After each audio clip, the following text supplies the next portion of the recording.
bilan, modestement, mais vraiment très très bon. Oserons-nous dire au-dessus des espérances même. S'il est clair que l'idée de devenir une bonne équipe de la D2 sans doute n'était pas au départ de jouer une tranche et de se trouver à 2 points du premier après 10 journées de championnat. Donc on ne peut que se réjouir du bilan. Moi j'ai vu la plupart des matchs, j'ai vu presque rien. Un petit but tout en fin de match contre le White Star où on était vraiment, je pense, bien parti dans le match pour le gagner. Aussi de la réussite contre Mons, tout le monde était là pour le voir. C'est un match qu'on avait en main, qu'on a dominé et où malheureusement ça n'est pas rentré. Et voilà, si on veut devenir encore un petit peu meilleur, regarder comment gagner une tranche, augmenter un tout petit peu le réalisme dans les moments importants. J'ai même eu l'impression que ça avait déjà été enregistré dans le match à Serein, cette notion de réalisme qui n'était pas présente contre Mons. Donc on peut imaginer qu'on va encore vers mieux, on va encore progresser dans ce domaine-là. C'est un vrai plaisir, évidemment. On ressent aussi le regard des gens. J'ai envie de dire, nous, à Virton, on travaille pour notre club, on ne se rend pas compte, il est à peu près le même, quoi, en fait. Et moi, même partout où je vais, on me parle de Virton. Qu'est-ce que vous faites? C'est incroyable. Je fais une anecdote. Pour sourire, je vais au repas de gars de la chambre de commerce, on m'en parlait plus de mon club de foot que de mon garage. Alors ça, c'est, mon Dieu, qu'est-ce qui se passe là? C'est vraiment quelque chose qui interpelle beaucoup les gens. Sans doute aussi un élément de démonstration que la D2, c'est un haut niveau. Les gens sont attentifs, c'est très suivi, plus médiatisé. On a haussé le niveau et j'espère qu'on va tous être capables de bien digérer cette hausse de niveau-là, tout l'environnement du club et puis pouvoir continuer à évoluer là. Parce que finalement, on y prend vite goût.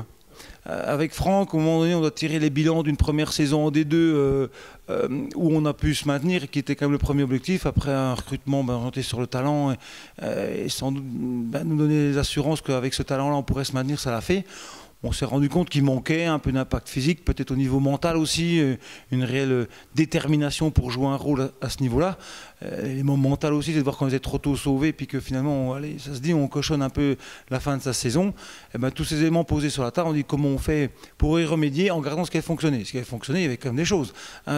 Notamment une équipe constituée assez tôt, une préparation vraiment bien faite, avec un stage où tout le monde est déjà en place, et pas un recrutement fin août, réamener des éléments nouveaux quand la saison a déjà démarré. Ça avait bien fonctionné, ça s'est remis en place cette année, et on est arrivé faire de stage avec un noyau quasiment constitué donc, et qui a pu bien préparer sa saison. On a même vu que c'était même tout juste contre Saint-Tron finalement d'avoir démarré 10 jours plus tard que l'année dernière avec le noyau complet, mais néanmoins ça fonctionne très bien aujourd'hui. Qu'est-ce qu'on met en avant à Virton? Le bloc, l'équipe, la mentalité, et donc aujourd'hui on va dire après 10 matchs que le recrutement est un succès. Voilà. Je pense qu'on voit ce que tout le monde attendait, espérait. Commence à mettre la barre plus haut, ça va pas aller, on va pas se prendre pour le Barça non plus. Je disais tout à l'heure, si on peut encore progresser un petit peu avec une notion de réalisme quand on est dans des matchs importants où c'est un petit peu plus compliqué, eh bien alors franchement on pourra considérer qu'on prend place. J'ai déjà dit quelques fois, on est bien classé. On n'a pas encore bien battu une grosse équipe. On a perdu à Saint-Tron, on n'a pas réussi à battre Mons chez nous, même si on pense que c'était bien.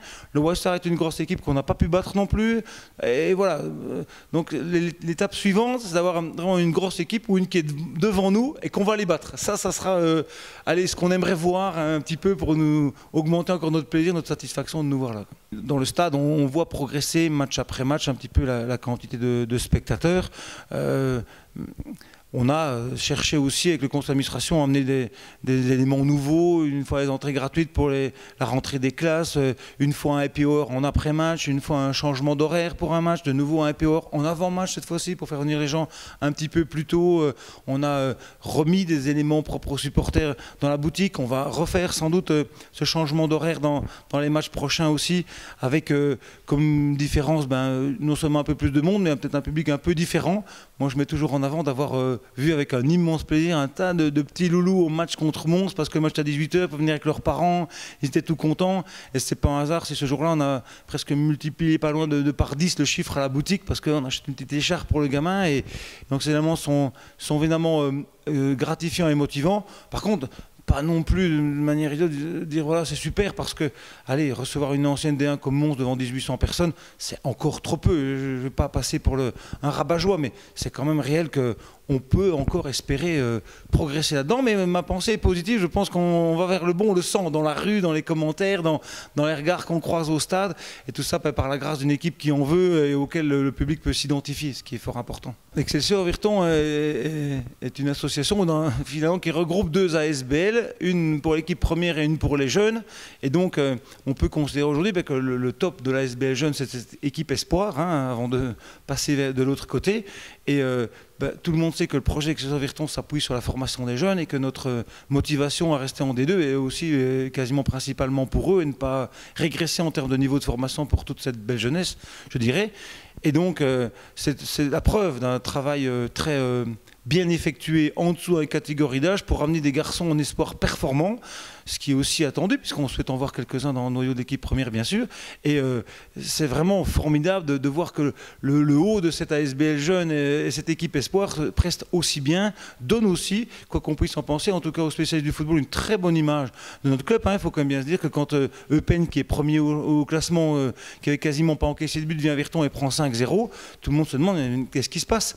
Donc nous, on est très heureux de les voir là. Et évidemment, on est aussi très heureux de mettre en avant que les meilleurs garçons de là, aujourd'hui, ne sont pas plus ou moins intégrés au noyau de l'équipe première, mais sont partie prenante totalement et ont un contrat dans le noyau de l'équipe première. Donc je pense qu'aujourd'hui, ils doivent continuer leur développement et se battre malgré notre niveau qui monte pour continuer leur développement et prendre pied dans l'équipe première. Courage, patience, persévérance, hein, les grandes valeurs nature humaine.